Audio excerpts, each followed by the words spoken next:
What's up, everybody, and welcome to the new normal. I'm Zac Gilts, with me, co-host Lindsey Runyan, and we are here breaking down Big Church for our everyday lives. Thank you all so much for joining. Yes, and the way that we break down Big Church is to tell you guys where we've seen God in the scripture, sermon, and the service, and also to give you guys tips and tricks on how to live this scripture out in our daily lives, giving you a spiritual discipline and questions to ask throughout the week, knowing that this is the beginning of a conversation. As always, we always like to break the ice a little bit with a cool icebreaker. Exactly what we have. I don't know. First things first, breaking the ice, and call back to last week. This is going to be a two-parter. Oh. They don't build on each other, but we did promise our people, and they need to know. They have to know. Lindsey, what is your favorite phone pre-iPhone era? For sure. I think it's my gray Nokia brick phone. So I have the highest score of Snake on that phone. So I think that's definitely my favorite. And no predictive texting. It was always just like the 4 clicks or the 2 clicks and memorizing that keyboard. Yep. For sure. I very much use predictive texting. T9, as I recall. Oh, that's what it is. T9, yeah. Which I had on my Motorola Razor. Oh, I swear, I had 5 of those because of the cool front screen. They cracked constantly. That's true. And I think I was 16 when I got my first phone. And even then, not that 16-year-olds are super responsible. But I got mine at 13. Oof. We had rules in my house. No, I'm just kidding. But yeah, yes. Anyway, so the Motorola Razor, it had the front screen, though it was a weak point in the phone. It was also very cool because you could have a picture on it, take pictures that you could see. The quality was awful. But for the time, you would have thought it was the best thing ever. And I did. It's my favorite phone. Second question, much more pertinent to today. Mm-hmm. Preston talked a lot about this idea of the fridge. As I was listening to the sermon the first couple of times, I was just like, is the fridge the original Instagram? Where we post our good photos? But instead of going to today's Instagram, we want to do the throwback. So Lindsey, do you have any photos from your fridge that you want to share with us? Some good pictures from your fridge? Yes. So one of them I got last year when I was in Colorado. It is Smokey the Bear because everyone loves a good retro bear. I have no idea why. This just looks really cool. And I've always wanted to be Smokey the Bear when I grew up. I don't know. Yeah. But right, it's fine. Another one, so it's a collage of my sister and I. So Maddie, she's 5 years younger than I am. So this is her when she was a little baby, and we used to live in Iowa. So every time we'd come to Texas, we'd always take a picture at the border, matching sweaters, and we look so happy. My second favorite bear, Pooh Bear, there's me as Pocahontas. And then right after this, Maddie throws a temper tantrum because she wants to play with my soccer ball. And I said no. Oh, and this one was when I came back from London. So This is us. And you would think you've always gotten along. Right? No. But I made one for her and then I printed one off for me. So we both have this magnet on our fridge. So love that. I love that it's a magnet. That's nice. Yeah. I've just got old school photos that are not magnets. We have to use magnets to hold them up. I've taken them down though. The first one is me and my niece Rose. Aww. This was on a fishing adventure day. So Kendra and I think, had Rose for maybe just a couple hours. Mm-hmm. But we were out at my parents' house where they have a small lake. And so we were fishing. And Rose, as anyone does, not everybody, it's fine. Got a little bit tired of the fishing part. So we started playing games, and we were playing the color game where you guess the color, but on dry land, obviously. Yeah. And Kendra had her black and white film in and took some fun pictures. So that was a really fun memory. And then this photo is also a fun memory. Kendra and I are really small, but we took this picture not to remember what we look like. We know what we look like. Yeah. But rather to see our little A-frame house that we got to rent when we were in Colorado for Thanksgiving last year. So cool. The two of us and then my mother-in-law, Bonnie, was there, and we got to go skiing and snowboarding and hiking and Thanksgiving together. And it was a lot of fun. So that's awesome. Our good photos, as it were, which leads us into today's service. And the first thing that we do for that is go through our scripture. So scripture today was out of Philippians chapter 4, verse 6. Mm-hmm. And for me, certainly kind of that 2-point charge of don't be anxious and then do trust God. kind of stands out to me very firmly. And so over those last couple of weeks, I've kind of been asking God, like, God, what are you preparing me for the future? I'm not getting itchy from where I am, but really just wanting to do my best as a steward of God's goodness, to be prepared for what fall looks like, to be prepared for what spring looks like, and beyond. And then just finding peace, though, in the midst of God saying, look, if you don't know what's next, that's because I have you where you're supposed to be. Yeah. And trusting God that he is preparing me for what's next in the middle of that. And so this idea of don't be anxious, there's a pandemic, we're transitioning seasons, there's so much unknown, and yet don't be anxious, but rather go to God in prayer and petition and with thanksgiving and lay it at his feet. So yeah, that was a big kind of just affirmation of where God has placed me. So this verse coming through today was really cool. For sure. But you, Lindsey, I'm very curious, what stands out to you in this passage?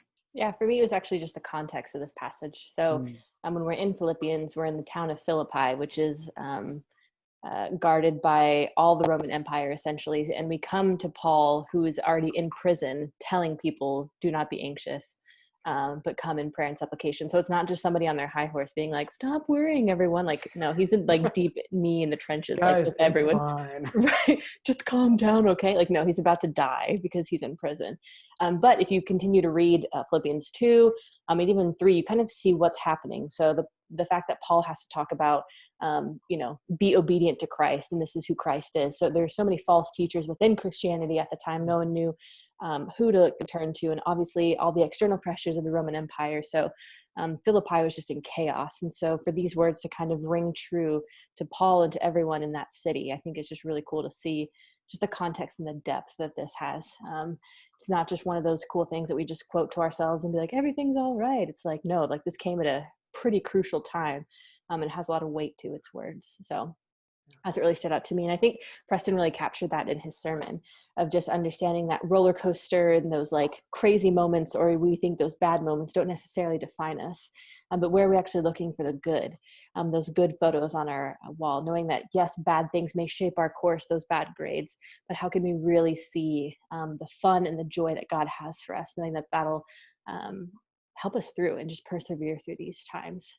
So it was really cool just to hear kind of that message and kind of understanding the city of Philippi at the same time, which feels kind of like what we are now, and really kind of contextualizing and seeing that like what it is today. So that was really good. But what did you think of the service? Where did you kind of see God? Yeah, and I have to say, after kind of covering the service over the past several weeks between the two of us and our other guests, but I have self-imposed a restriction to where I can only cover one song per service. Otherwise, this segment will just end up ballooning and ballooning. Right. And so for me, I really want to focus on two, one from each service. And this week it is Well With My Soul from Traditional, and then 10,000 Reasons and Ecclesia or Contemporary. And I think both of these songs kind of call my soul and my being into action, into praise. And so singing that it is well with my soul, like I said, in this time of anxiety where we're called not to be, and yet we often are. Sure. We fall short. So what does it mean to pray or to sing it is well with my soul when there's unrest and unsettlement? Yeah. And I think it is kind of this idea of I'm fine, it's fine. And you start trying to convince yourself that you're fine. Well, that doesn't actually work. Like just straight up secular, it doesn't work. But singing to God that it is well with my soul, that you have washed my sins away, that you are the one that provides rest for me. It is well with my soul. And then you're not convincing yourself anymore. For me, I stopped convincing myself and start believing that it truly is well with my soul. So that was really neat this morning to just kind of get that continuous wash over from the sermon, from the scripture, and then from the service, just kind of continuing to flow through that. Sure. Do you know do you know the background of that hymn? No. Okay. I think I could totally be making this up. I think it was a gentleman who was on a ship towards America. That when feels right. This writing feels like a similar story to what I've heard, yes. And his other son was killed in a burning building or something prior to this, or some sort of like major catastrophe in his life, I think. Drowning, family member, deceased, I can't remember. But it was like this major thing. And so when he wrote this song, it was like, no, like I will look towards God to know that it is well, even in the midst of all the craziness. So like what you're saying, even the tradition of this hymn kind of speaks to that. But what about the contemporary service, 10,000 Reasons? Yeah, and then into 10,000 Reasons. I mean, it's the same, right? Like not the exact same, but bless the Lord, O my soul. I'm kind of calling back to Psalm 103 and just being deeply convicted that like, am I following my soul? My soul is crying out to God, but is my body following that? And so both of these songs just really calling the depths of my being to come forth and to come through to this created praise for God. And so those definitely stood out to me, along with the videos. I love that we're still kind of incorporating some of the things that we're doing with being able to see our people, and then also having our guest pianist today. That was amazing. I know I said I was going to focus on two. Growing up, Lord of the Dance was my favorite. As I got older, it's harder to be my favorite just because it is so dark and actually very sad. But as a duet of piano and organ, man, it was incredible. 100%. And I know you actually, I don't want to take all your thunder. Steal my thunder. But what in traditional stood out to you today, Lindsay? Yeah, I didn't know Dr. Shang was going to play Claire de Lune, and that's like one of my favorite pieces of all time. And I just looked up the meaning of it today, and it's from this French poem titled The Moonlight. And Claire de Lune's actually part of a 4-part movement. This is like movement 3, so it's supposed to be that minor, like ominous ooh. And so you're just like, when you open up, like, I don't know, I was sitting looking at the rose window, looking at Jesus and hearing one of my favorite songs played on the piano. I was like, dang, like this is it. Like, this is what peace, like this is what it is well with my soul feels like, where everything washes away and the Lord is just speaking through like small moments of just who I am. So that was just really cool, really powerful. Awesome. Yeah. What do we have? Questions for the week? How can we kind of take all of this? Yeah. So the questions that kind of help guide us, or guide, that you and I feel are helpful. Yeah. Through this week, again, going back to this metaphor of when I say the good photos, know that I mean memories. When I say bad photos, I mean these kind of rockier memories that we have. And so why, though, is it so much easier to focus on one bad photo than hundreds of good ones? Yeah. I think it's part of the human condition, but why for each and every one of us is it so much easier to focus on that one bad photo rather than so many good ones? And then on the flip side of that, how can we see all of the good photos of our lives? So not losing sight of those, but really making an effort to be sure that we're looking to our fridge, to our memory bank, and seeing all the positives where God has shown up, where family has been, and where this joy and this peace comes from. Yeah. And that actually, I think, leads well into our discipline this week, which, Lindsay, you have for us. Yeah, it's a pretty simple one, hopefully. It's gratitude. Shocking. But where in these moments of chaos and crazy can we just stop and thank the Lord? Where can I stop and thank God for dog bones that Boots can currently eat and stay quiet while I can film this? Turning some of the dark times maybe into better ones. To see a different perspective, thanking the Lord for quiet in the midst of all of the chaos. Or maybe you do hear your favorite song on the radio or on a playlist that comes out of nowhere. God is speaking to us all the time. So where can we just say thank you?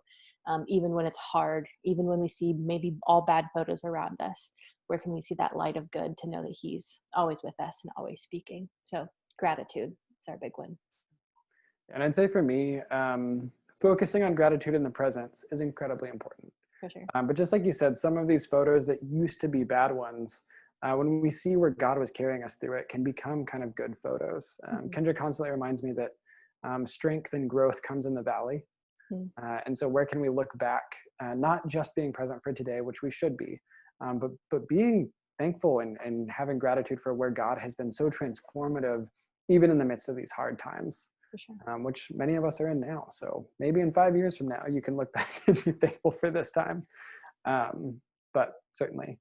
And Lindsay, as you remind us every week, and you did up top, this is not the end of a conversation, but rather the beginning. And so please do catch us in the comments in our question box link to the Google form.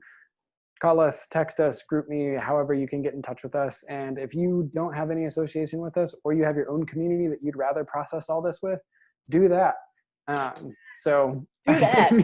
do the thing, people. But we as Christians, we're not meant to do this alone. We're meant to do it with God and with others. And so find those others and process through scripture and sermons and services within your community. Cool. Thanks for joining us on another episode of The New Normal. See you next week. Bye, everyone. And also with you.